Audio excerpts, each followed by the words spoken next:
var runāt, kad esi gatavs.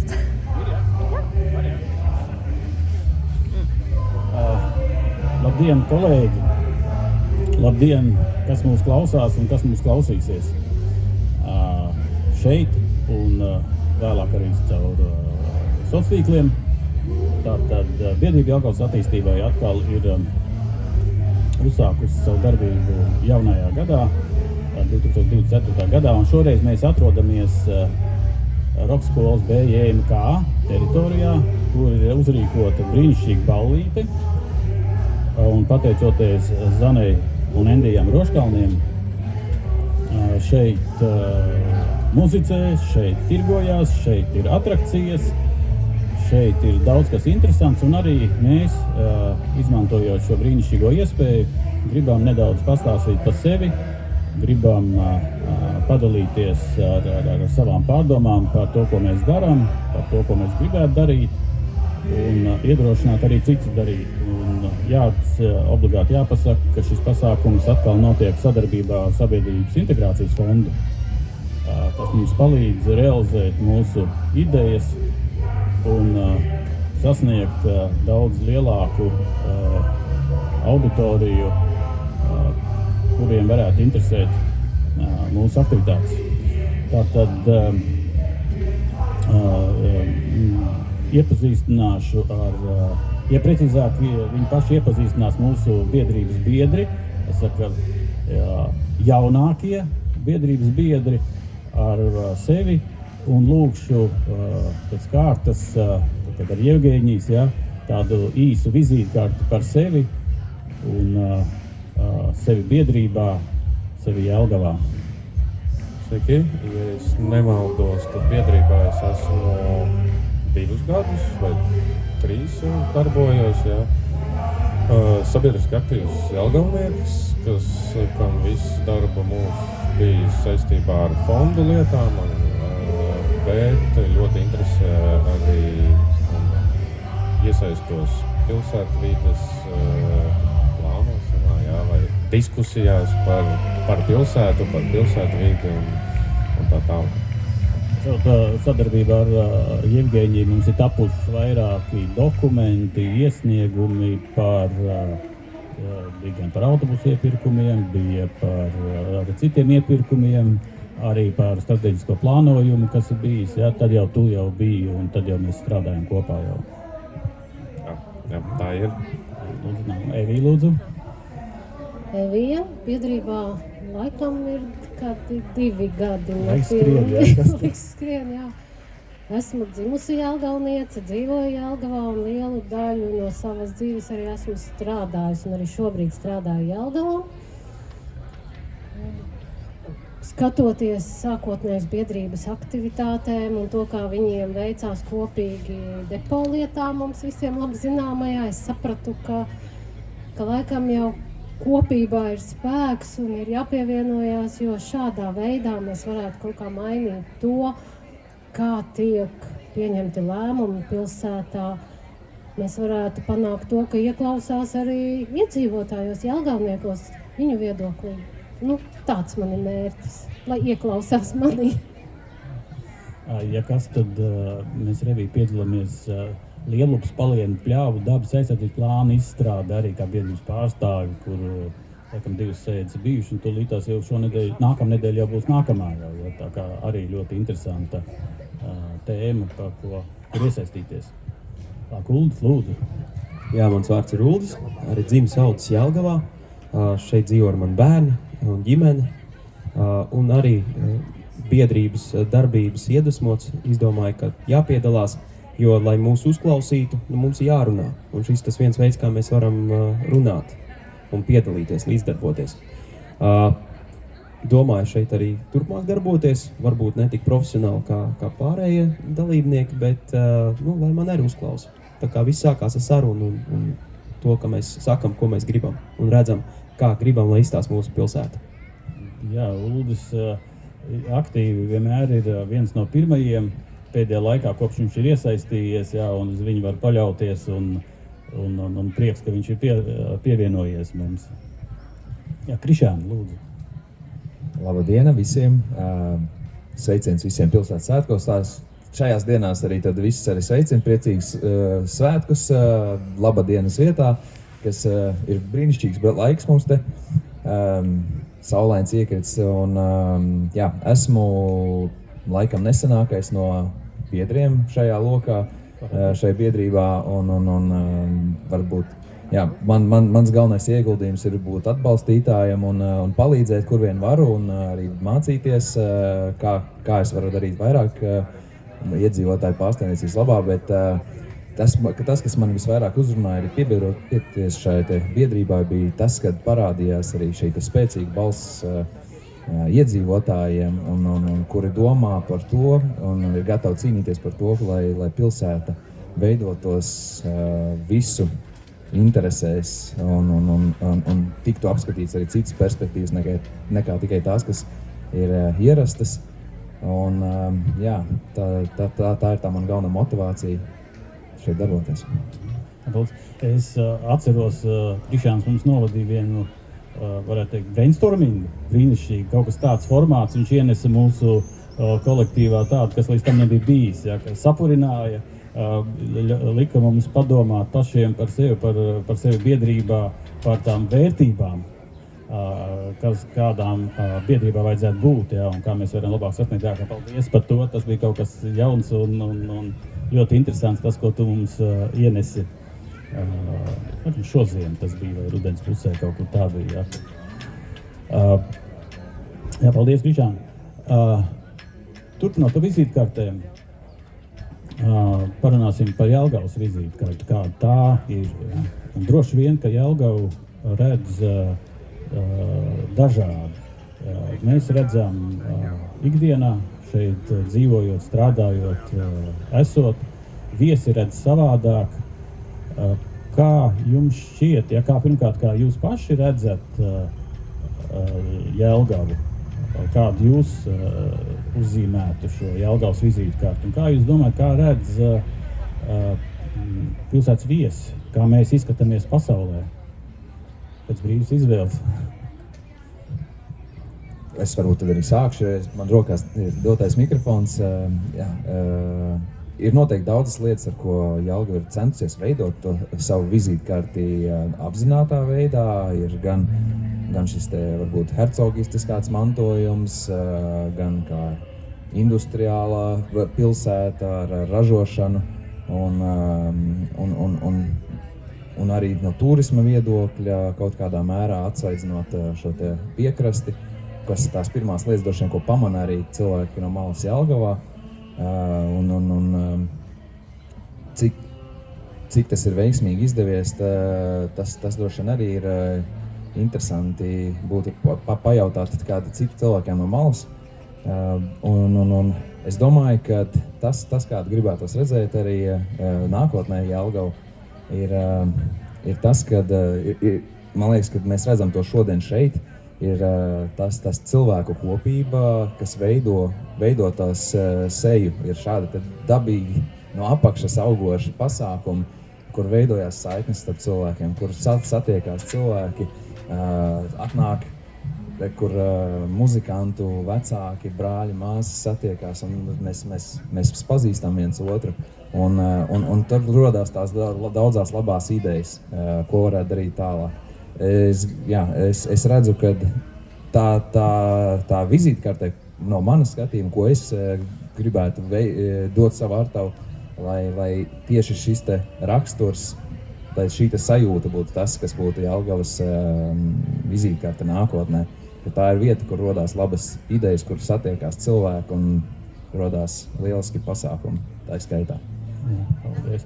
Jā, kaut kāda pilsētas viesi, kas atbrauc un viņi ir izstaigājuši pilsētas centru, Pasta salu un Jelgavas pils, ja, kas ir slavena un visā pasaulē, tad bieži nākās dzirdēt komplimentus, ja jums Jelgavā viss notiekās un viss baigi forši, ja pilsēta vērtē tikai no kaut kāda liela pasākuma puses.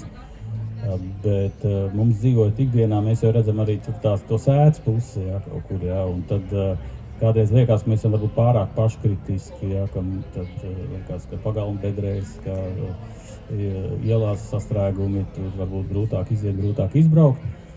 Bet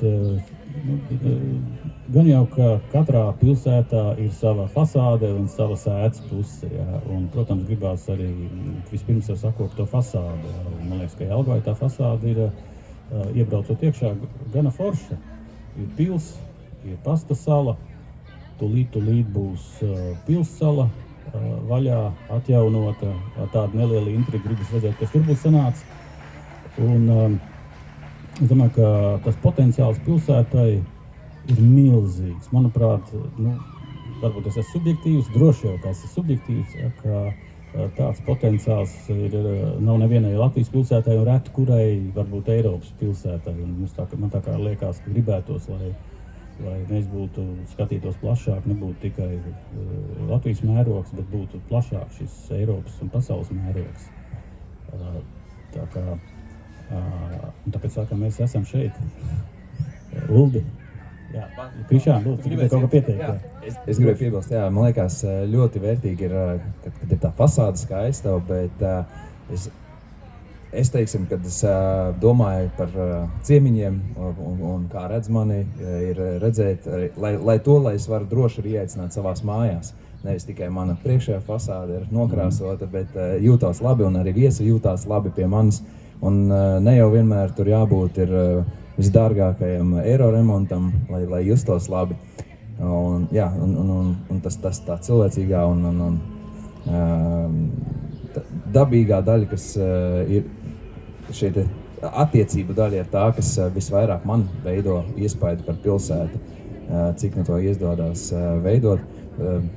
Aizvakar, pirms tam šonadēļ biju Minhenē, un arī bija ļoti interesanti redzēt to, kāds tur ir veidojās, vismaz man no malas iespējas un vizītkārta par šo pilsētu.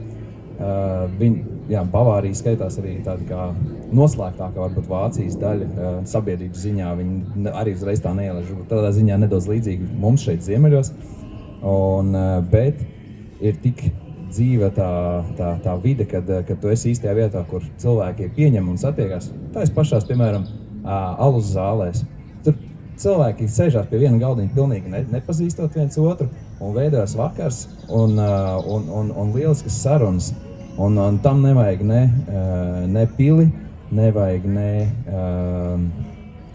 ne skaistus tiltus, lai būtu lielisks iespējas par cilvēkiem, kas tur ir un vispār pilsētu. Jā, tā kā tā puse ir tā, kas man liekas. Jā, bet Uldi, tev laikam nākamais vārds. Bija ļoti interesanti paklausīties, Krišān. Jā, tā arī ir. Es tā kā dzimis un audzis Jelgavā, es pieredzēju ar tos laikus, ka Jelgavu sauc pa Bedrugradu, ka Pasta salā bija sazin kas. Mēs viņu saucām pa trubām, tāpēc, ka tur stāvēja kanalizācijas trubas un bija tur tā kā baltā smiltiņa, kur varēja parakāties un būtībā tādas iekoptas teritorijas, kur pastaigāties parki.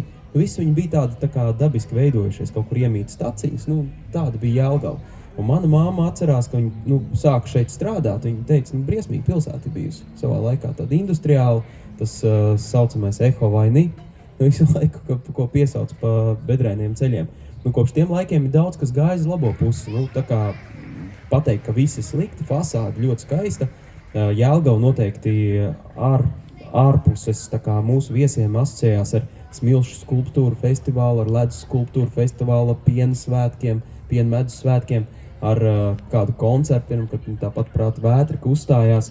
Viņiem noteikti Jelgava asociējas ar mūsu pili, jā, kā dzelzceļa mezgls, es pieļauju lielākais Latvijā. Teiksim, kā metāla apstrādes viens no centriem. Jelgava ir vieta, kurai ir liels potenciāls. Viņa arī aug un attīstās. Un tad ir otra tā puse, ko teica Krišāns. Tas arī ir ļoti interesanti, ka, piemēram, mēs aizbraucam uz Helsinkiem, ar tu staigā pa to pilsētu. Un neteiksim, ka tie uz Helsinki uzreiz no malas var redzēt, kas tur notiek, vai ne? Bet tad tu, piemēram, ieraugi Opapā. Tur ir ziemas vidū uz upes uzcelta barža, uz kuras atrodas pirtis. Tu samaksā to savus eirīšus, iekšā, apsēdies pirti un bams. Un tur notiek, piemēram, džeku klubs, pēdējie vikingi. vienkārši strukturēta kaut kāda dombiedru grupa, kas tur darbojās. Tā ir tā neredzamā puse, ko tu no malas nekur neredz, viņa vimpeli apkārt neskraida. Un manuprāt, arī, ja skatos uz pilsētu, kādas viņi gribētu redzēt, tad varbūt vairāk tieši to kopību iepazīties ar kaimiņiem. Nu, sākt varbūt ar to, ka sākam sveicināties ar kaimiņiem. Sākam sveicināties, pēc tam iepazīstamies, un tad tās sarunas jau aiziet tālāk. Tad mēs saprotam, ka ir līdzīgas problēmas, tas savācās vairāk to cilvēku ap to problēmu, un tad beigās jau, piemēram, tā kā mēs redzam ļoti labu piemēru Jelgavas attīstībai, to jau var tā kā jau juridiski nodefinēt, jau piesaistīt varbūt kaut kādus papildus līdzekļus, un tad no tās apakšas jau tās ar idejas iet uz augšu. Un es arī domāju, no sākums viņu saukt pa apakšu, bet man bija laiks apdomāties. Es teiktu, ka tās ir saknes, un saknēm ar to stumbru ir jārunā. Nevar būt tā, ka tā politiskā griba nāk tikai no augšas vai tikai no apakšas, tas tā kā viens veselums, bet viņš sākas no šejienes. Un manuprāt, tas ir bišķiņ pazudis kaut kur, es nezinu, kurā momentā, kurš ir nošāvis greizi, bet tā saiknīte ir bišķi pazudusi tieši tajā runā. Tā kā, varbūt īsumā tas būtu tāds mans nelielais ieskats pa Jelgavu. Respektīvi, ka pilsētas izvidkārtē varbūt ne tik lielā nozīmē ir ēkas, fasādes tādā, bet arī cilvēki skaitā. Un tas, kā viņi šeit dzīvo, kā viņi šeit jūtās un ko viņi šeit dara. Jā. Jo, ja mēs paskatāmies, piemēram, uz tiem pašiem cilvēkiem, to cilvēku Jelgavā, diemžēl, paliek mazāk. Tas ir viens, ka mēs gribam piesaistīt turistus, bet mēs arī gribētu, lai cilvēki sapņotu dzīvot šeit. Tā kā, piemēram, nezinu, tur cits sapņo pārvākties uz Franciju, uz Spāniju, uz Maljorku. Būtu forši, ka, nezinu, tur pols domāt, pācot savā laikā, es tagad pat pastrādāšu, sapelnīšu, un tad beidzot varēšu pārvākties uz Jelgavu, vai ne? Tas ir tas, kas atkal no tās apakšas mums jārisina. Lai viņš arī atbrauc šeit, ieiet tajā pirtiņā, kas ir uzcelta iespējams blakus Pastas salai, un tur notiek kaut kāds klubs saruna, vai viņš ieiet kafēnīcā, tur pie alus kausas tiek apspriesta nesenie politiskie vai sporta notikumi. Tas ir tas, kas tos cilvēkus patur šeit ilgāk, nevis tikai kā turistus.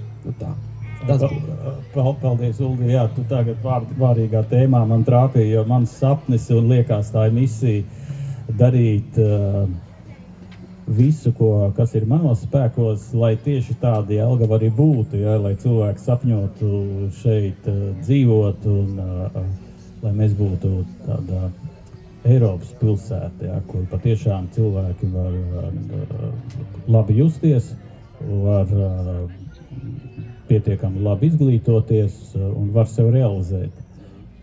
Tā kā, jā, paldies, ka šo atcerējies. Arī lūdzu. Man rodas sajūta, ka mēs visi domājam vienādi un mums visiem kaut kā pietrūkst viena un tā paša.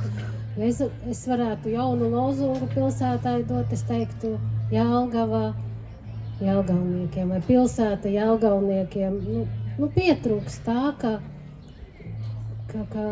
tās sajūtas, pirmkārt kopības sajūtas, un tā jau nevar izveidoties, ja neveidojas arī tās apkaimju aktīvās grupiņas, domā kaut ko, dara kaut ko. Man liekas, liela problēma ir tā, ka mums nedomā ilgtermiņā. Mums pamatā tie risinājumi ir vai kāda interesēs, kad obligāti jādabūna kaut kas cauri, bet neskatās to problēmu ilgtermiņā. Es domāju, Jelgava unikāla pilsēta, upe, praktiski pilsētas centrā. Dabas liegums pilsētā, kur vēl ir tāda pilsēta, kur būtu šādas vērtības. Ar to vien jau mēs esam unikāli, mēs varētu piesaistīt gan pamatiet, jaunus iedzīvotājus, lai viņi nebrauktu prom no pilsētas, un turistiem jau, protams, to jau viņi laikam šobrīd jau novērtē.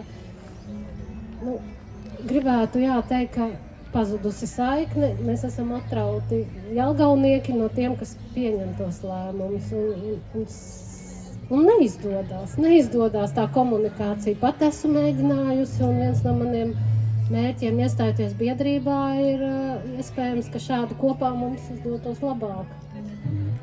Un galvenais padomāt ilgtermiņā. Varbūt var tā pilsēta izaugsmē, tie objekti, rūpniecības, ražojošie objekti pastāvēt kaut kā vienlaicīgi arī ar tām dabas vērtībām, to, kas ir skaists, un es varbūt tā mazliet oponēšu, varbūt tas dabīgi veidojies parks arī nav tā sliktākā lieta, jo, nu jā, kaut kā tā. Pieminēja, viens no Jelgavas vizītkārtiem saukļiem ir pilsētu izaugsmē, un ikdienā, nu nevienmēr es to redzu, ja skatāmies pēc kaut kādiem statistikas datiem, ja tad vairāk, ja cilvēki paliek mazāk, ir rādītāji nebūtu tā katru gadu atsevišķi neuzlabojās, ja tad gribu saprast, kur tad ir šī izaugsme, tad vai pilsētas, vai šī izaugsme, jeb attīstība, vai tie ir izmērāmi lielumi, vai tās ir sajūtas? Es domāju, ka tas ir gan. Vajag to sajūtu, kas tev piesaista pie tās vietas. Šobrīd tā sajūtas īsti nav. Es pieļauju, ka mūsdienās tā attīstības tendence vairs nav kaut kādi milzīgi ražojoši objekti, ka tas pastāv paralēli gan tā rekreācija, atpūta, uz iedzīvotājiem vērstās kaut kādas aktivitātes un tie ražojoši objekti, kas kaut kā tā līgan iekļaujās tajā visā kopumā. Tas būtu tāds labs risinājums. Es nezinu, kas sagaidāms, veidojot to industriālo parku, ko Rāviņa kungs vakar vēl uzsvēra.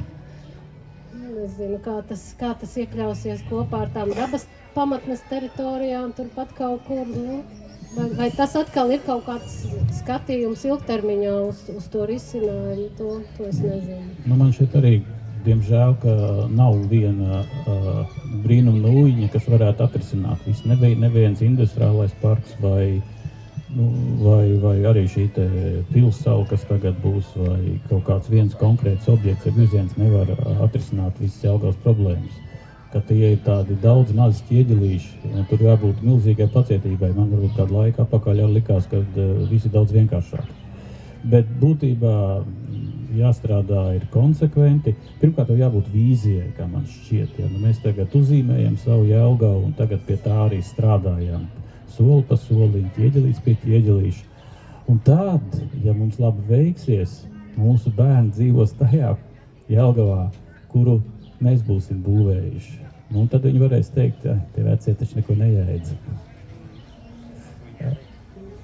Jevgeņi, lūdzu. Jā, es tikko nesen atgriezos no dienvidiem, un man ļoti pārsteidza tieši pilsētu vide salīdzinājumā ar Latviju, ar Jelgavu.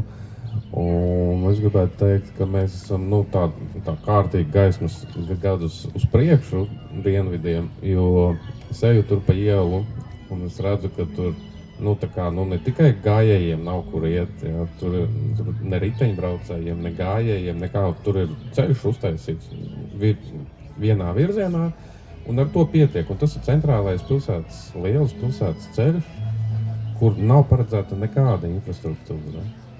Un tad es staigājot šķeķināju, kā tas tā, mēs dzīvojam vienā Eiropā, liekas, tie, ko mums vienmēr sakas, tie standarti, Eiropas valsts standarti, ka, ja tu būvē to ceļu, tad tur ir jābūt obligāti riteņu celiņam, gājēju celiņam, apgaismojumam un tā tālāk. Un bez tā vispār nevar. Un nesen skatījos tieši pēc atgriešanās, fonā gāja tās jaunās vācu filmas, kur ir par ciematiņiem, par padomēm un tā tālāk. Un es piefiksēju to brīdi, kad viņiem katrā pilsētā, ciemā, apvidū ir saucamās padomes. Ciemata padomes, kas sanāk reizi mēnesī, reizi gadā vai ceturksnī, ja, un lemj, ka pilsēta ir tā, kas piedāvā, ko darīt, kādi līdzekļi tam ir, variantus, un iedzīvotāji ir tie, kas nosaka ar savu aktivitāti, ar savu balsošanu, tajās filmās cēla rokas, jā. Mums ir 4 varianti, visi ir skaisti, visi ir vajadzīgi. Visi varianti patīk iedzīvotājiem, bet pilsēta saka, mums ir naudiņas vienam projektam, un jūs iedzīvotāji lemjiet, kuru tad projektu mēs īstenosim. Man liekas, šis ir tas virzienās, kurā būtu jāstrādā, jo daudz jau, kas ir izdarīts, ļoti patīkama pilsētvide šobrīd tiek veidota, bet ir tādas maziņas niansītas, kas it kā ļoti skaistas, ļoti ērtas lietas, kādu, bet pilsētā apgrūtina. Kaut vai ejot pa lielo ielu, bērns ēd saldējumu, un ejot pat no centra līdz, man liekas, aptiekai šeit nav nevienas miskastes. Ja? Tu ej un tu to papīrīti domā, vai viņi nolikt maisiņā pie līdz paņemtām drēbēm, ja? vai mēs jau tā kā nav opcija vairāk mūsu prātos, mēs to audzinām bērniem, kad mēs uz zemes tā nav opcija. Bet tās miskastes nav. Tieši tāpat arī mums būvē atjauno 2., 3. līniju rekonstrukcijas. Super, ļoti feini, gājiet, celiņš būs, apgaismojums būs, viss ļoti skaisti. Bet pietrūkst pajautāt vietējiem iedzīvotājiem, kas tur dzīvo, kas tur ies pa to ietvi, kas brauks ar riteņiem. Vai jums kaut kas nepietrūkst? Un jā, man tur pietrūkst dažas stāvvietas pilsētas garumā, jo pie cilvēkiem brauks ciemiņi un nebūs, kur novietot automašīnu. Un visi, kā šobrīd kaimiņi, kā viens, domā par to, kā savu dārzu pārvērst par stāvvietu, lai, ja kāds pie viņa atbraukt ciemos, būtu novietot kur automašīnu. Bet tas posmiņš izkrita, lai būtu pilnīgi skaisti un uz iedzīvotājiem vērsts projekts, lai pirms projektēšanas parāda iedzīvotājiem, uzaicina iedzīvotājus un pasaka, kā jūs redzat, ko jūs vēlaties no šī projekta. Tālāk, paldies! Es tev pieminēšu tieši par šo, ka tu minēji par stāvlaukumiem. Tā ir tā, kas tagad ir jaunajā būvniecības likumā iekļauta tā norma, kas paredz, ka tev jāplāno ilgtspējīgi un vides pieejamība jārisina. Tas, ko mēs saskārāmies ar to konkrēto veikala projektu, tas jau nenozīmē, ka tev tikai jāpiedāvā tā piekļūšana konkrētam objektam. Tā vides pieejamība ir arī stāvlaukumi, pareizas iebrauktuves, pareiza kustības virziens, gājēju drošība. Tā ir jāskatās, vai ne? Un, ja tu runā par atkritumiem, es tev pateikšu, es savulaik ilgi esmu strādājis atkrituma apsaimniekošanas uzņēmumā, es varu pateikt, ka tā jau droši vien tagad ir tā jaunā tendence, ko atnesi, to arī aiznes, jo tas ir ļoti dārgs pasākums atkrituma apsaimniekošana. Un, jā, ar to jārēķinās, bet tai pašā laikā es gribu pateikt, ka tu minēji dienvidus, tiešām mūsu pilsētas ļoti, arī Latvija atšķiras ar to, ka mums tomēr ir tā vide tīra. Mums darbojas tā atkrituma apsaimniekošana, mums iedzīvotāji ir arī ļoti apzinīgi. Tas ir tas, kas labi strādā. Ja neņem vērā piesārņotus mežus, kur tie neapzinīgi visu aizved. Jā, neliels komentārs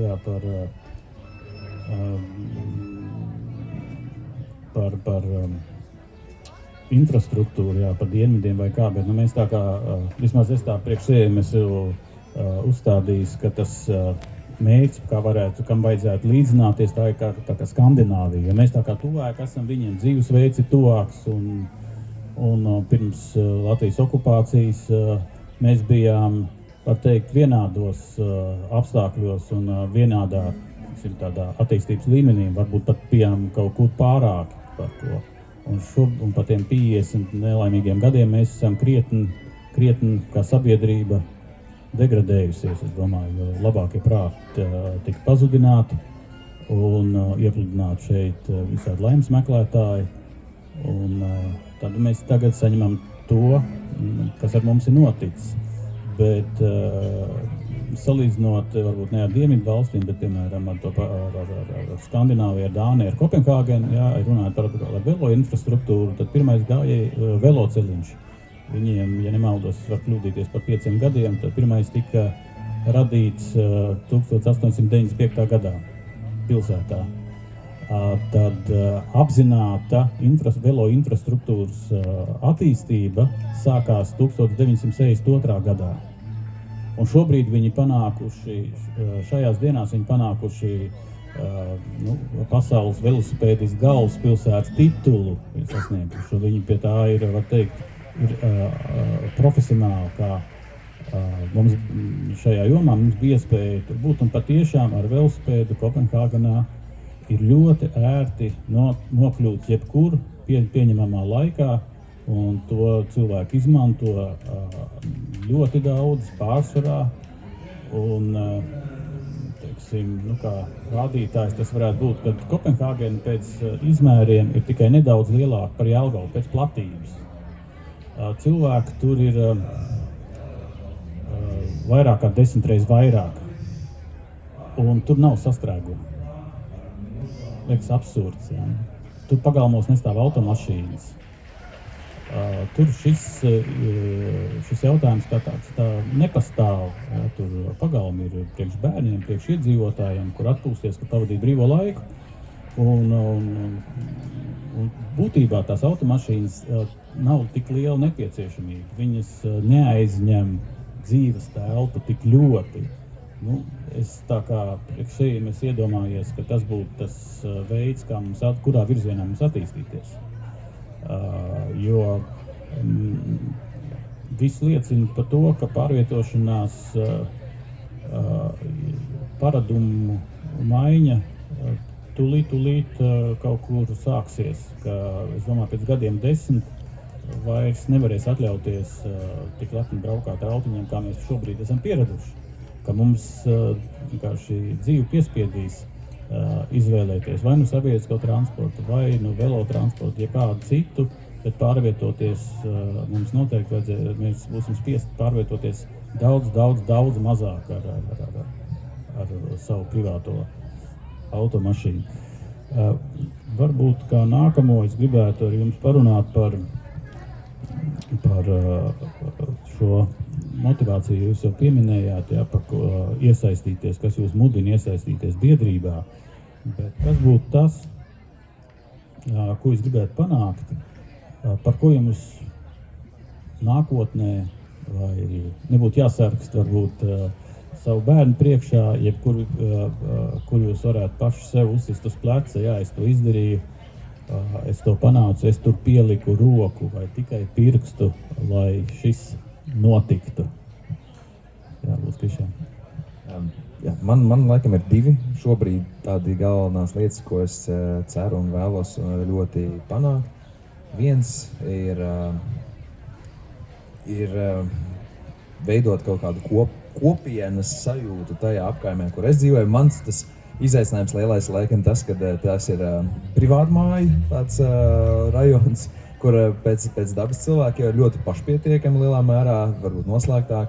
Bet šobrīd jau tā situācija ir tāda, ka nav jau nemaz tāda iespēja kaut kur rasties kaut kādām, es dzīvoju netālu patām tālāk uz Dambielas pusi, un apkārt tur ir tikai privātmājas, un tā situācija ir tāda, ka nav jau iespējas nemaz rasties kaut kur satikties ar cilvēkiem, izņemot, protams, kaimiņiem, staigājot tur patām vienmēr sanāk parunāties, bet tālāk ar plašāku cilvēku loku nav nekāda maziņš parciņš vai kas, kur var apsēžoties, varētu vispār rasties kaut kāda saruna vai kopīga interese, izņemot to, kad es šeit atbraucu, iekāpu savā mašīnā, aizbraucu savu darbvietu, atbraucu atpakaļ, iebraucu, aiztaisu savus vārtus ciet un esmu savā šajā atomā. Otra daļa ir tas, ka lai pilsētas vide būtu tāda, kad bērns pats var nonākt skolā, pulciņā, atpakaļ, jo tas ir manā skatījumā jautājums par personīgo brīvību, par to brīvību dot arī bērniem pašiem par sevi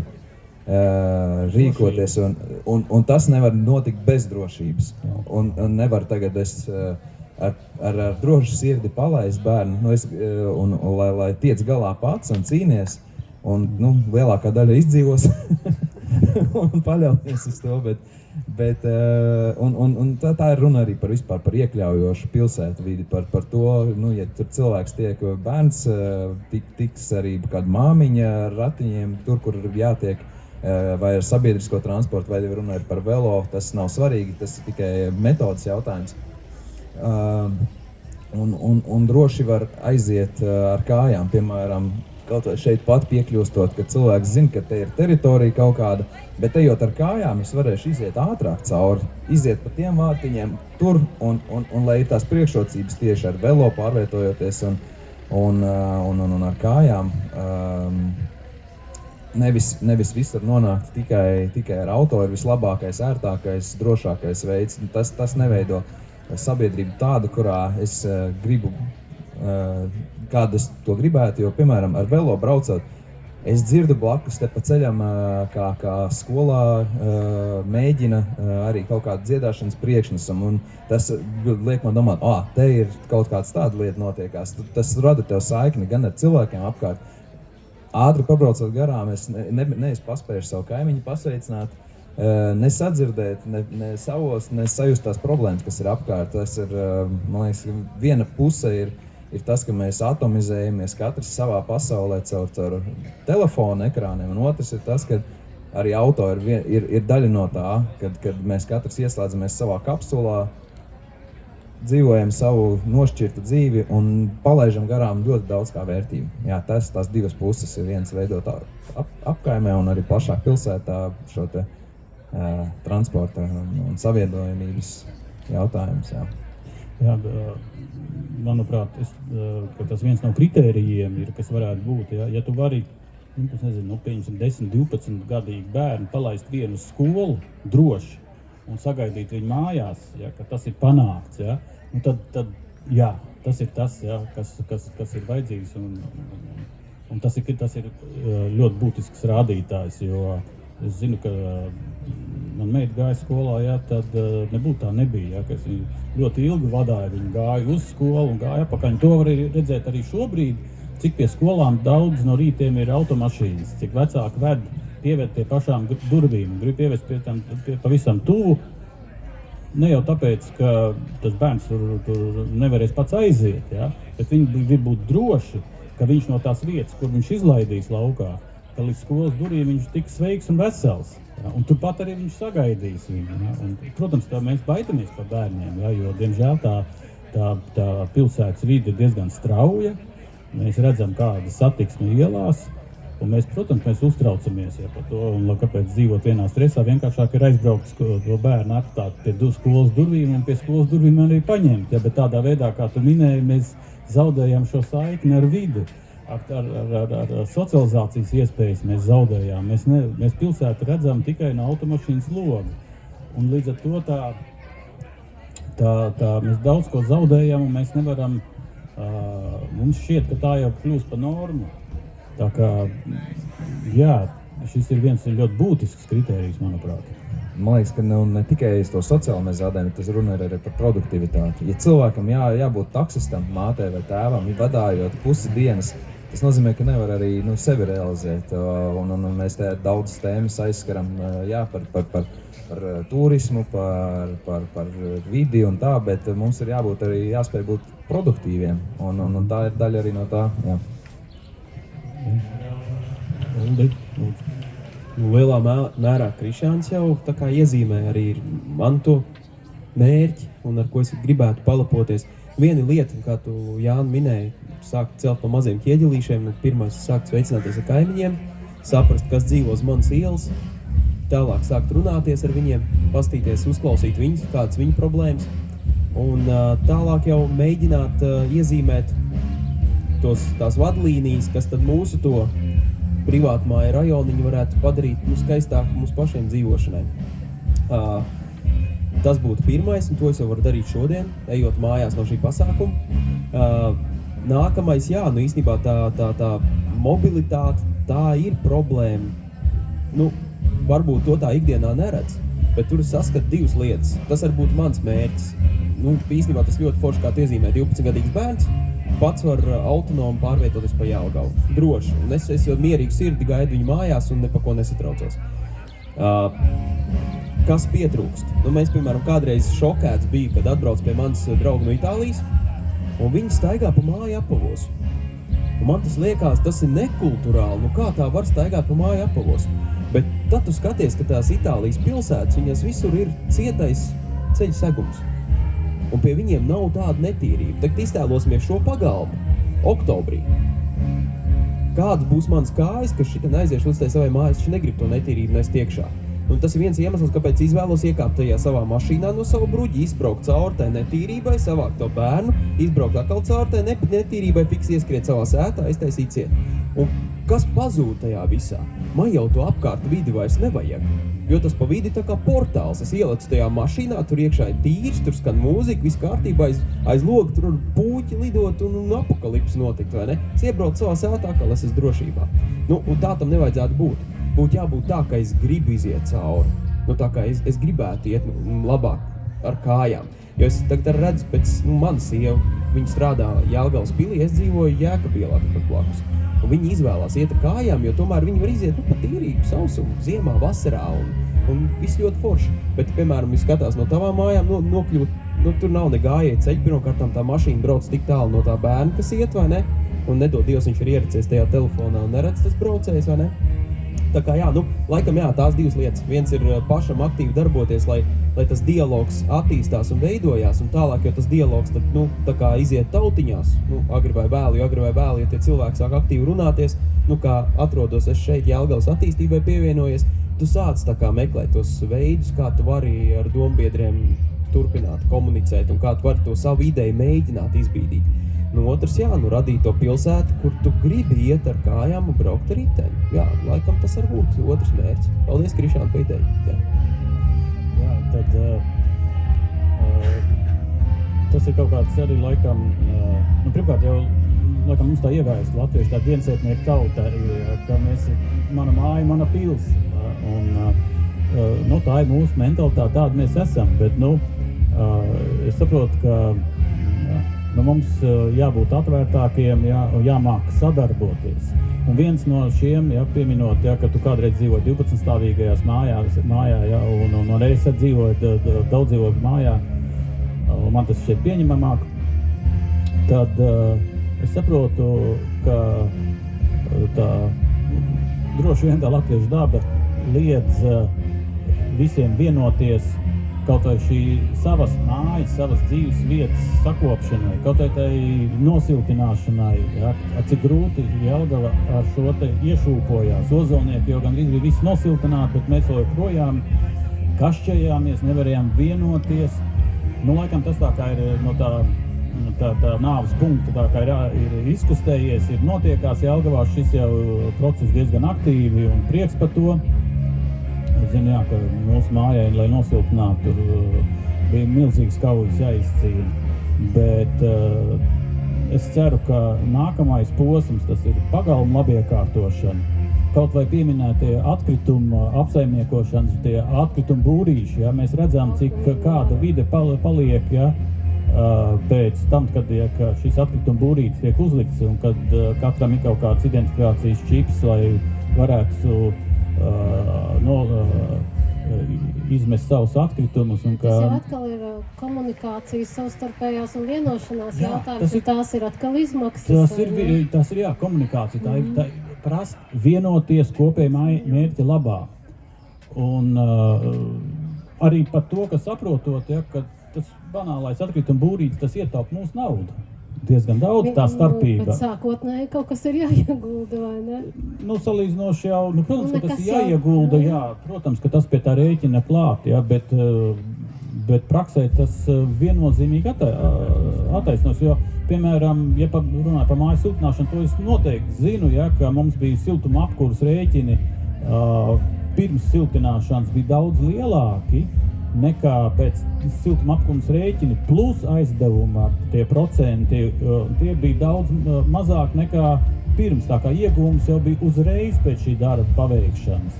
Un es domāju, tas arī, nav jau tur katram no kabatas uzreiz jāizliek 1000, tas nāk klāt pie rēķiniem. Tas ir tā kā tādā ziņā tas ir izdevīgi, bet ar visu to ir ļoti grūti cilvēks pārliecināt par šī pasākuma nepieciešamība. Lūdzu, arī varbūt tavu domu. Es domāju par to, ko tu jautāji, par tavu jautājumu, un es tā padomāju, ka kas ir primāri? Mūsu ieradumi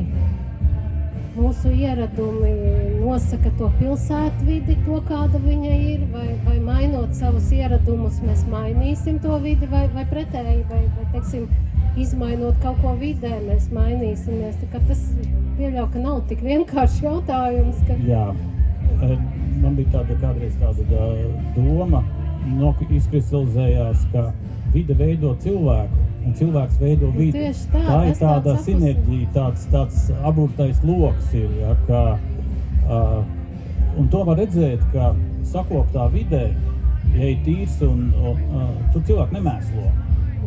Bet, ja vide jau ir piemēslota, tad cilvēkiem, kas šeit uzturās, viņi viegli turpina mēslot, bet te jau tā ir. Bet tas ir atkal kaut kas tāds netverams. Es, piemēram, Parīzes centrā kafejnīcā skatos, izskatīgs vīrietis dzer kafiju, viņš noplēš to savu cukuriņu un visu uz zemes. Tas ir arī, ka es nezinu, tas kaut kāds ieradumu, kultūras jautājums. Man liekas, ka mums ir mazliet atkal kaut kāds citādāk attieksme pieeja pret šo tādu vides piesārņošanas.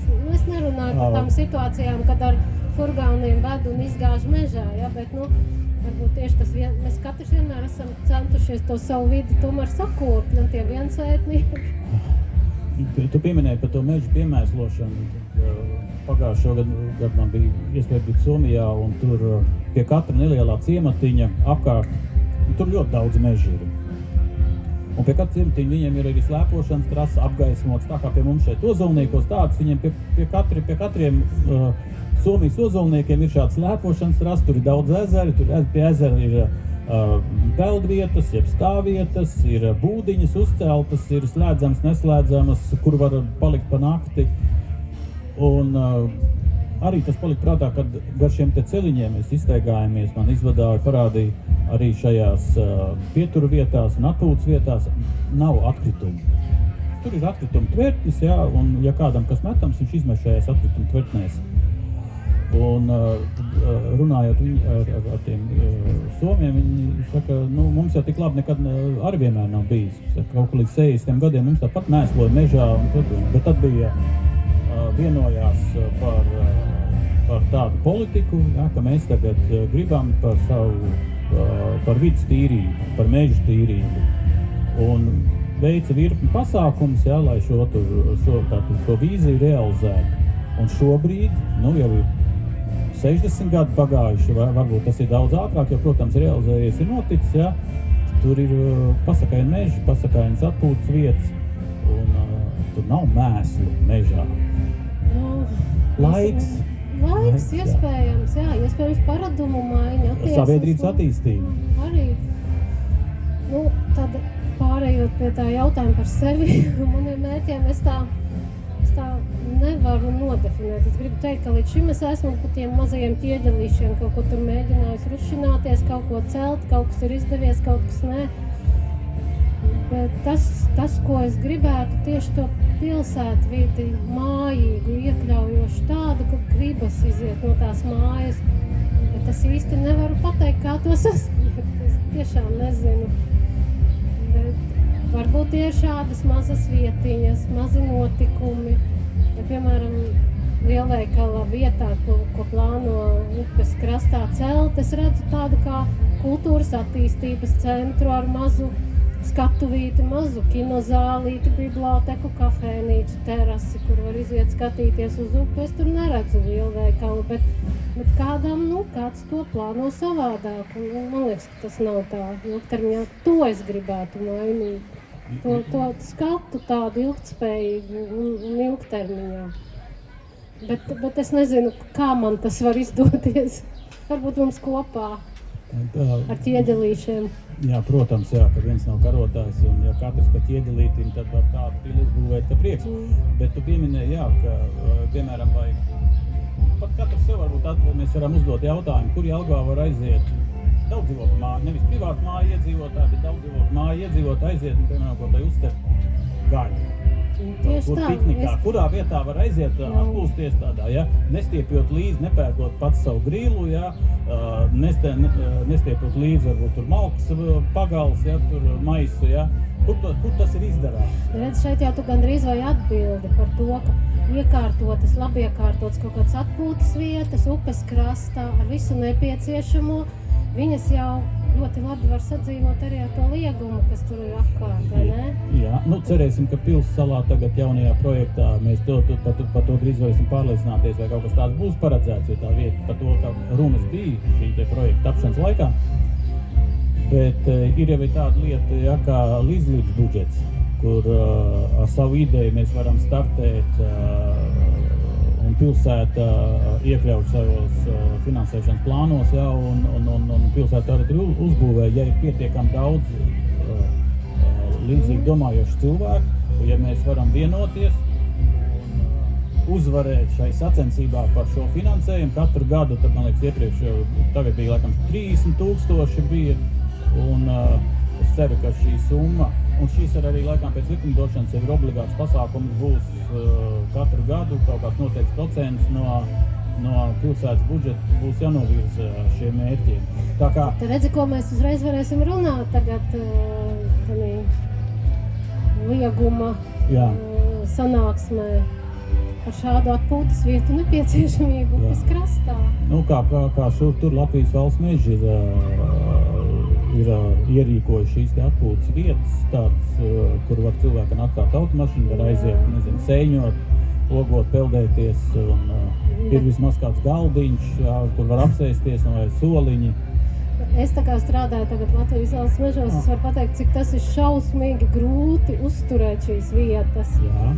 Man stāstīja par Igaunijas pieredzi. Pati kādreiz laivoja Gaujas augštecē, kur ir starp robežu iet brīžam Igaunijā, tur ir tā upe ietek, un tur pēc tādas ļoti slapjas, salījušas augstas dienas mēs pēkšņi ieraudzījām tādu augstā krastā atpūtas vietu Igauņu pusē ar sausu malku, ar ugunskura vietu, speciāli labi iekārtotu tādu nojumību. Cik tas bija kolosāli, bet tur ir tā ir valsts politika, tur ir nodots konkrēti uzdevumi konkrētām organizācijām, kas to arī īsteno. Un tad tas, jā, mūsu gadījumā tā būtu pašvaldība, kas to šādu skatītu. Jā, paldies, jā. Ilgiņi lūdzu. Jā, visi iepriekš jau visu izrunājuši. Gan jau kā 3. 4. līnijā, kur tu dzīvo, varbūt ir savādāks skats.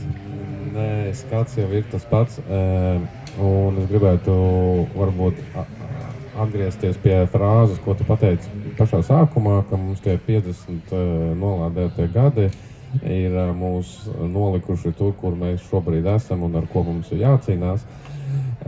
Īstenībā tas ir daudz lielākā pakāpē jāapzinās, nekā mēs varbūt ikdienā to jūtam un saprotam, jo mums tajā laikā ir iepotēta apziņa, kad mums ir mūsu dzīve, mums ir mūsu darbs, ģimene, un tālāk mūsu deguns nedrīkst laisties ārpus mūsu šiem te rāmiešiem. Mums tika uzlikta nosacīta tā kā klapes uz acīm, ja, un pateikts, nē, tā nav jūsu darīšana. Ko pilsēta būvē, tā nav cilvēku darīšana. Ko dara kaimiņš, tā nav arī tava darīšana. Bet šajā laikā, kamēr mums bija šie 50 gadi, visā pārējā Eiropā un pasaulē gāja tieši uz pretējo pusi. Un audzināju šo te apziņu, kad jā, katrs iedzīvotājs par sevi domā, bet arī pa labi un pa kreisi vēl kādus 2-3 metrus, jā.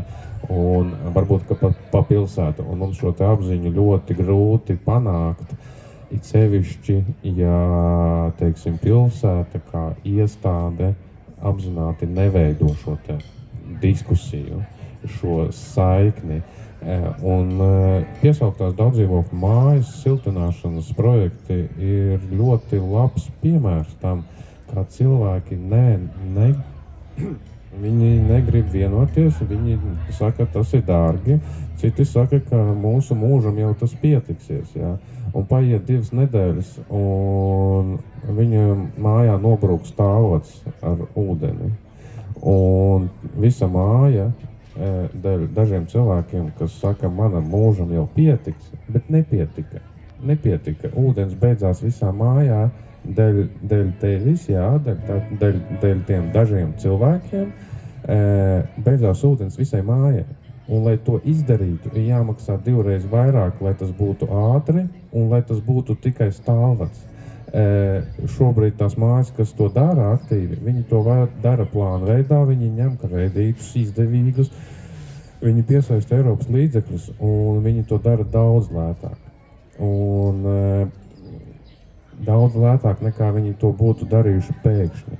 Un atcerēsimies, ka tūlīt pēc brīža sāks apsakot šīs mājas konkrētajos laikos ar konkrētu atstarpi laika un novērtēt, cik tai mājai mūžs ir palicis. Un tikpat nav neviena daudzdzīvokļu māja pasargāta no tā, kad speciālists pateiks, nē, jums ir palikuši 5 gadi, pēc 5 gadiem šī māja nebūs dzīvojama vairāk, viņa būs avārijas stāvoklī, un visiem būs jāpamet, un neviens to dzīvokli arī nevarēs pārdot, jo māja būs avārijas stāvoklī, un tādu dzīvokli nevarēs vairs pārdot. Uldis gribēja. Man šis ir ļoti sāpīgs jautājums, jo es pats 2 reizes šādu balsojumu inicijēju mājā, un pirmajā reizē, tur bija pati, nobalsoja kaut kā 10%, nobalsoja, tas nebija par vai pret, nobalsoja 10%. Otrajā reizē, kad es to kampaņu bišķiņ tādu aktīvāku uztaisīju bukletus ar informāciju, man radās pretakcija, kur vāc paraksts pret renovāciju.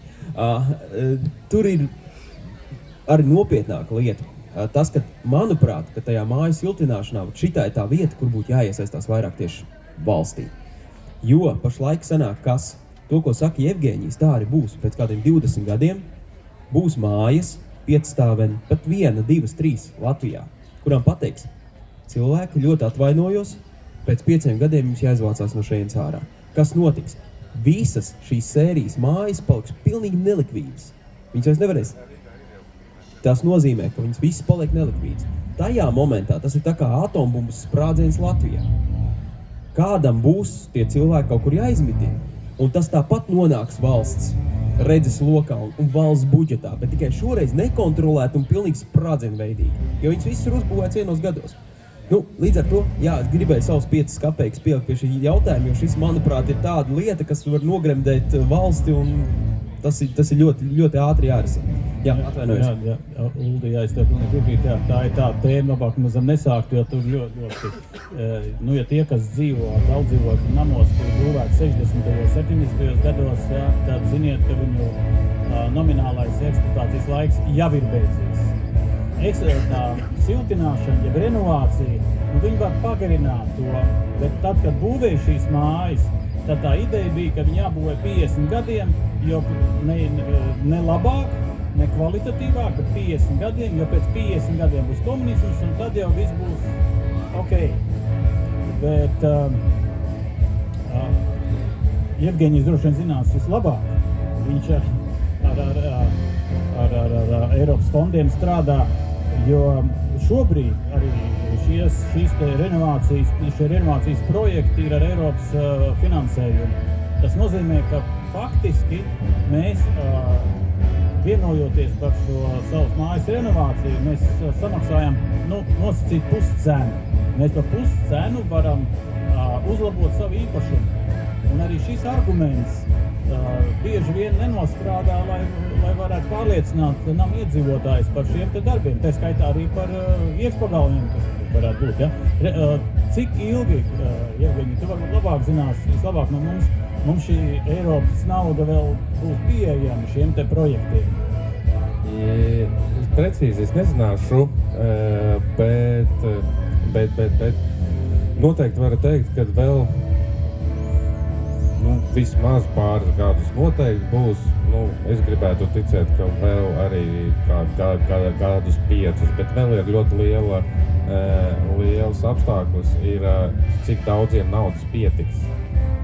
Jo vienā brīdī var, teiksim tā, ja līdzinējā ātrumā viņa tiek tērēta, teiksim, pietiks 5 gadiem, pēc mūsu diskusijā dzirdētā cilvēki pēkšņi sabalsos un visi sāks siltināt, tad tā nauda iztērēsies vienā gadā, un tāpēc ir ļoti svarīgi paspēt un neatlikt šos te lēmumus. Tad varbūt tas mūsu vēstījums, secinot, ko mēs tagad noskaidrojām, varētu būt Jelgavnieki. Tie, kas nevar vienoties par savas mājas renovāciju, jums ir atlikuši pavisam maz, lai jūs savās mājās varētu dzīvot arī pēc 10, 20 un vairāk gadiem. Pretējā gadījumā jums būs jāmeklē jauna dzīvesvieta, un tad izdevumi būs daudz kārt lielāki. Tā kā šobrīd vēl jums ir iespēja saņematies, vienojieties, un lai jums izdodās. Bet vispār stāsts bija par kaut ko citu. Jā, bet tik lielās detaļās es negribēju iet, bet ļoti labi, arī šāda diskusija ļoti vērtīga.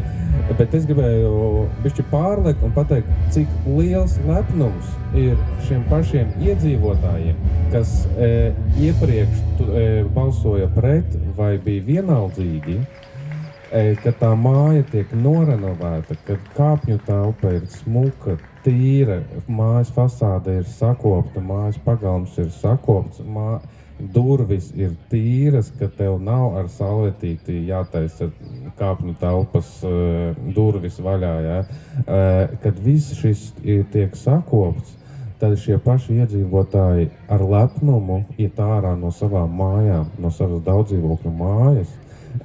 Viņi visiem stāsta, ka mēs esam norenovējuši, man tagad ir daudz mazāk jāmaksā par siltumu, man visas komunikācijas mājā ir jaunas, man dzīvokļa vērtība ir kāpusi, un šī te apziņa par savu balsi, par savu iespēju ietekmēt kaut kādus lielākus lēmumus par savu dzīvi, tīri mazo būrīti. Un šis arī ir pilsētas vides jautājums, pilsētas jautājums, jo, kaut vai maziņš piemērs, pilsēta nesen atjaunoja rajonu, kas ir aiz Garozas ielas galā un piestātne tur vēl bija. Un izbūvēja laukumu, kas paredzēts uzņēmējiem izsolei, uzņēmēju darbības veikšanai. Asfaltāts laukums ar prožektu, ar apgaismojumu, elektrības pieslēgumiem un vēl piestātni, ļoti skaisti bija. Un, ja kāds nezināja, bija 5 izsoles, nomas tiesības, ja es nemaldos uz kaut kādiem ilgiem gadiem, kur jebkurš uzņēmējs varēja par ļoti labu cenu dabūt šo te placi asfaltēto uzņēmēju darbībai. Bet neviens nezināja. Jā, tas sludinājums bija mājaslapā, viņš bija visur, kur viņam jābūt. Bet neviens nezināja. Tu pajaut, man vienlaicīgi tajā laikā 2 cilvēki meklēja placi, un viņi nezināja. Protams, viņi pēc tam uzzināja, kad jau bija iznomāts laikam, bet tas parāda, cik ļoti iedzīvotāji no pilsētas ir atrauti, ka tas ir kaut kas cits, ir pilsētas saimniecības, tā kā biznesa, kur neaiztieciet mūs, mēs neaiztiksim jūs, un ir iedzīvotāji, kas dzīvo. Un uzņēmēji, kas strādā, pelna nodokļus, pelna budžeta naudu un tā tālāk, bet viņiem nav šīs te iespējas uzzināt. Nākas uzzināt, un es laikam to mērķi uzlieku par to, lai pilsēta nāktu tuvāk iedzīvotājiem, lai šie procesi būtu saskaņoti un, teiksim, akceptēti no sabiedrības, no iedzīvotājiem, un lai šī te saikne arvien augtu starp iedzīvotājiem un pilsētu, un tad jau arī viss izdosies. Uldis gribēja kaut ko pieminēt, ja? Jā, īstenībā ļoti laba tēma, Jevgeņi, un es redzu, ka šeit ir viena lieta tāda, kad ir vadība un ir līderība. Mums pilsētā ir vadība, bet trūkst līderības, kas mobilizētu sabiedrību, un tas ir lielā mērā tā apziņošana, tas rupors, ka mums šeit tas ir. Mēs ejam uz to, mēs gribam, lai ir tā. Mums vajag jūsu palīdzību. Pašlaika, jā, tā kā tu saka, ka kaut ko pilsētsaimniecība dara ļoti labi. Es jau nesaku, ka ļoti slikti kaut kas apkārt notiek, bet pietrūkst tāds niansīts, tā kā tu teici, ka paklausamies, kur tās miskastes nolikt. Uzprasam, varbūt tur vajag kādu stāvvietu. Varbūt pasakam, paaicinām tos visus uzņēmējus un pasakam, ka mums būs placis. Darbojamies. Attīstamies. Un trūks laikam tā līderība. Mums ir vadība, jā, mums ir org struktūras, bet kas tā kā varētu tie ģenerāļi, kas sasauc visus, vai ne? Tas laikam bišķiņ pietrūkst. Jā, paldies. Idejas, jā, varbūt, bet šodien mēs to nevarēsim atrisināt. Bet runāt par instrumentiem, jā, kā mums pašiem uzlabot reāli tie, kas ir droši vien, kad ir kaut kas jaunu var izdomāt un kaut ko var pilnveidot un var ņemt kaut kādu citu valstu, citu pilsētu pieredzi, kas labi darbojās jau. Bet jau tik pieminēts, jā, tie instrumenti, kas patreiz ir, jā, ja jelgavnieki nezina, tad mēs mēģināsim tagad sacensties, jā, kurš atcerēsies vislabāk. Tātad viens jau bija pieminēts, tātad ir daudzdzīvokļu namu renovācija, pagalma renovācija. Kādi vēl instrumenti varētu būt, lai sasniegtu savu mērķi? Krišāns minēja apkaimbiedrības, jā, jeb savus kaimiņus mobilizēt. Tā ir tā kā doma grupa, jā, kas varētu apvienoties un kaut kādu projektu, jeb kopīgu mērķu labā, jā, piemēram, jā. Tad papildiniet man, ja es kaut ko būšu piemirsis, tad ir šis jaunais līdzdalības budžets. Tad ir iedzīvotāju balsošanas, caur mana valsts savācot, manuprāt, cik bija 300-700 laikam iedzīvotājs. Jelgavā laikam 2 šādi projekti ir. Tas ir Kalnciemceļš, Kalnciemceļa renovācijas, projektēšanas stadija iet, un laikam pa Tēvetes iela arī tur pa gājēju un par velo ceļiņu, ja, iet. Tad, kas vēl ir? Publiskās apspriešanas ir, ja, tad arī, starp citu, jā, kas ir izziņots, ir Jelgavas domas mājaslapā, var sekot līdzi, arī ir cits, ir laikam ties portāls, kuru var ielikt atgādinājumu, kā viņš saucās atgādiniet. Geo Latvija laikam, ja, kaut kas ir tāds, ja, kur var ielogojoties, var uzlikt tādu opciju, ka tev atgādina par visiem plānojumiem, kas notiek tavā, kaut vai savā, 5, 10, 20, cik tev interesi ir šajā te rādījusā, tev pienāk ziņojums. Tad tu zini, ja gadījumā, ka tu vari ietekmēt procesus, kad par kaut kādu potenciālo būvniecību vēl tikai tapšanas stadijā, nevis jau tad, kad pa vēlu tur skraidīt jau ar dakšām tur apkārt, tad, kad jau to traktoru vairs apturēt nevar.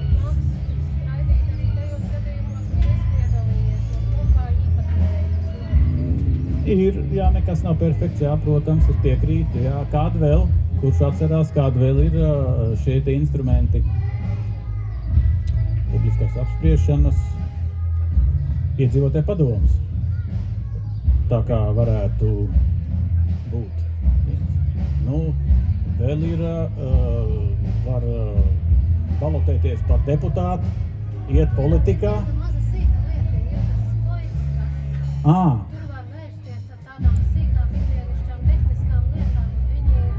Paldies, Evī. Jā, ir tāds instruments Jelgavas karte, aplikācija un arī datorā arī tāds portāls, kur ar saviem ierosinājumiem, bet tie tādiem patiešām pa sīkām nebūšanām. Atkritumu izmest, kaut kāda lampa nedeg, kaut kas salūzis, bedre. Tad, piemēram, jā, var iesniegt, es pats pāris reizes izmantoju šo, jā, un tā ir ļoti laba tāda, kur tur var redzēt procesā, kā tas notiekās. Ja kas priekš Jelgavas, tā ir ļoti labs instruments, kā tikt galā kaut kādām sīkām nebūšanām. Tas bija viens un puicis, jā, tas ir tālrunis ir 8787, jā. Jā. Var rakstīt, jā, bet mēs jau esam tagad 21. gadsimtā, ka gribās visu. Tu uzraksti un sako darbību. Atbildes, bet atbildēt darbību. Īstenībā šitādi pasākumi, kā šobrīd, ir arī ļoti labs instruments, jo, ja mēs atcerēsimies 5 gadu atpakaļ, pilsētas svētki bija tikai centrā. Un cilvēki, teiksim tā, kas nevarēja tik tālu aiziet vai negribēja, viņi negāja, ja. Šobrīd jau mēs redzam, ka paralēli centram notiek vecpilsētā kaut kādi pasākumiņi, šobrīd šeit notiek, jā. Mums ir vēl dažas vietas, kur sāk notikt kaut kādas vietējās dzīvības, kur sāk intereses parādīties, vai tā būtu apkaimes, iedzīvotāju intereses, vai tie kaut kādi tirdziņu uzņēmēju intereses, jā.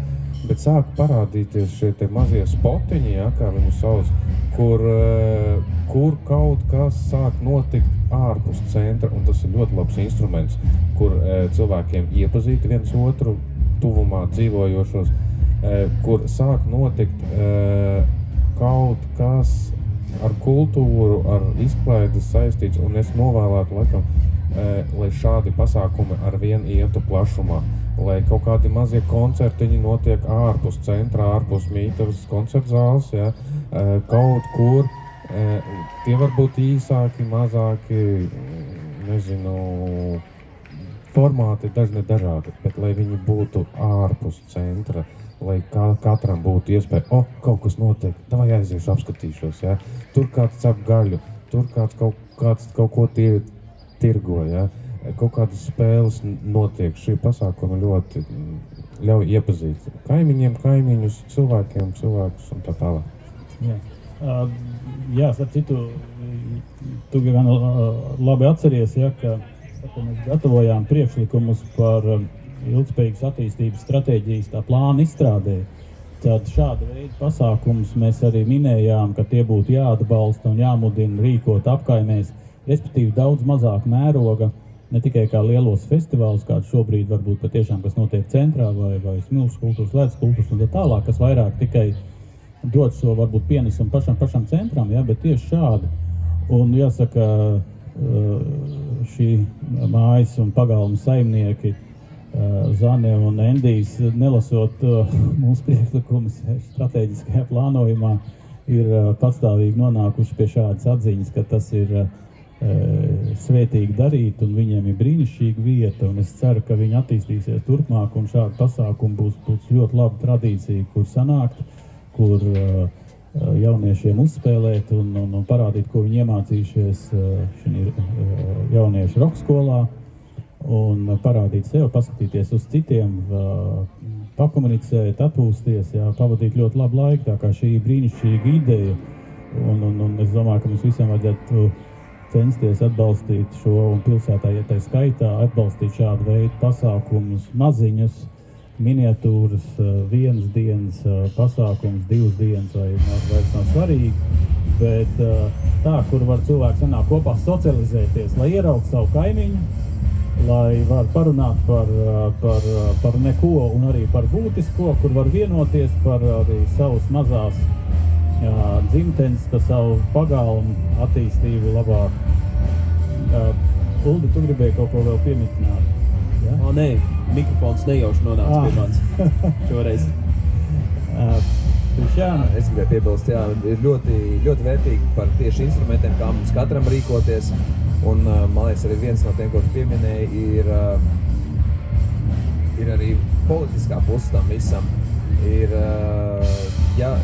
jābūt ir tām vērtībām, gribēt ieklausīties, lai tas patiesi notiktu, un neobligāti tikai rēķināt, kur ir politiskā izdevīgākais un ekonomiski interešu vislabākais apvienojums, bet iet ar redzējumu par to, kur tad mēs gribam šo pilsētu aizvest tālāk arī pēc tiem 4 gadiem, kad būs nākamās vēlēšanas. Jā, tā kā esam visi aktīvi, iesaistamies, nesam savas idejas pie citiem, varbūt varbūt viņas nav tik labas, kā es esmu šeit sapratis par savām idejām, bet to tu uzzinās tikai runājot ar citiem, atrodot citus, ar kuriem šo te sparingu atrast, notestēt un nonākt pie kopsaucēja, un lai tikai tā var lielo redzējumu, lielās idejas iznest cauri. Jā. Respektīvi, neturēsim sveci zem pūri, jau kāda laba ideja, tad nākam un daram zinām to citiem. Viens ir, kad pieminēja, ka biedrība, šis formāts, tā arī tāds kā jautājums attīstības biedrība, sākotnēji var būt tikai domu biedru grupiņa, kuriem bija viena sāpe, kuru apvienoja viena sāpe, un rezultātā mēs kaut kā maziņam, bet mēs augam. Un šis ir labs veids, kā sevi pārbaudīt varbūt, un ja patiešām kādam ir politiskas ambīcijas, tad šis ir tas treniņu laukums, kur tu vari sevi pārbaudīt, padarboties, satikties ar sev līdzīgiem, un lai tev kaut kā nokristalizējās jau tā tava vīzija, ko tu gribi panākt, un vai tas tev der. Tā kā atkal es vēršos pie jelgavniekiem, ka gribu mudināt apvienoties apkaimju biedrībās, ja kāda cita kultūras biedrībās vai interešu grupās vai klubiņos vai tā tālāk. Un tādā veidā es esmu pārliecināts, ka jums ir iespēja realizēt savus plānus, savas ambīcijas un pašiem realizēties. Tas ir mans redzējums. Varbūt, kā jūs ieteiktu, kā jelgavniekiem, varbūt jau tuvoties finālā mūsu sarunā šīs dienas, kur ir šie ieguvumi, ja cilvēki apvienojās, nevis darbojās individuāli, bet apvienojās lielākās grupās vai no apkaimju biedrībās vai interešu kopās, un kur būtu šie ieguvumi uzskatāmi savu mērķu sasniegšanai? Labi, es sākšu. Manā skatījumā tie ieguvumi ir viens, protams, tas, ka tu viens pats, tu esi tikai viens pats pirksts, tu neko daudz nevar izdarīt tik daudz kā vesela dūre, tā, sadarbojoties un ko jūs minēju, pārbaudot savas domas un vairojot labās idejas kopā ar citiem, tikai sarunātās rodās. Tas noteikti ir viens no, kopā esam spēcīgāki un varam uzlabot viens otru. Jā, protams, mēs visi esam diezgan aizņemti dzīvē, mums visiem notiek lietas, varbūt kādam vairāk, kādam mazāk, ja ir šis resurss, ko veltīt, tad noteikti to izmantot, jo gan ir iespēja pašam pilnveidot sevi, gan arī ir vieta atrast to iespēju, kur mēs varam dot arī sabiedrībai. Tās lietas manā skatījumā. Es atkal par tiem mazajiem ķiedelīšiem. Es ieteiktu iepazīties kaimiņiem. Sāksim ar to, iepazīsimies ar kaimiņiem. Kas var sliktākais, kas var notikt? Dabūsim kādu lieku šašliku iesmu pārsētāju kādreiz. Varbūt varēs kaimiņiem palūkt, lai viņš pieskat māju, kamēr esam prom. Ar tādām mazajām lietām ar tas dialogs sākās. Jo es pats esmu grēkojis šajā jautājumā. Es dzīvoju 12 stāvu mājā, kurā es pazinu 3 cilvēkus. Tur pazūd tā sadarbības iespēja. Un viss sākās no mazām lietām. Tā kā Jelgavas attīstībai neteiksim, no mazu lietu sākās, bet viņi sākās kopīgi problēma. Un tā problēma ap sevi sapulcināja cilvēks sāk runāties, un tad mēs sēžam un spriežam par to, kā mēs gribam attīstīt pilsētu, vai ne?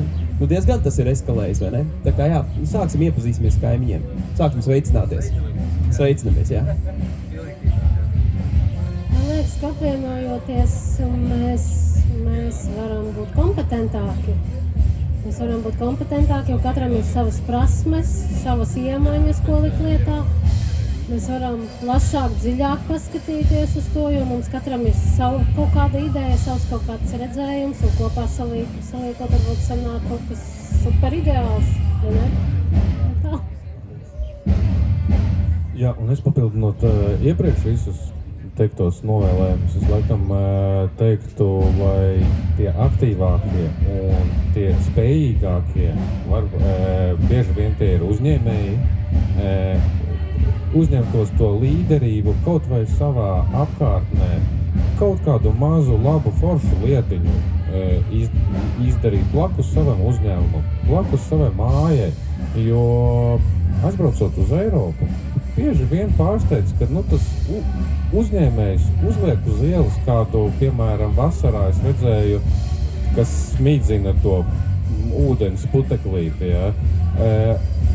Garām gājējiem ejot, viņam paliek forši, viņam ir laba sajūta, un viņš ļoti novērtē šī te uzņēmēja izdarīto mazumiņu, kas uzņēmējiem iespējams nemaksās daudz vai nemaksās neko, bet cilvēki būs laimīgi riņķi apkārt. Un viņi novērtēs šo uzņēmēju un viņa devumu pilsētai. Un es ļoti aicinātu uzņēmējus piedalīties pilsētas vides attīstībā, ar idejām, ar savām spējām.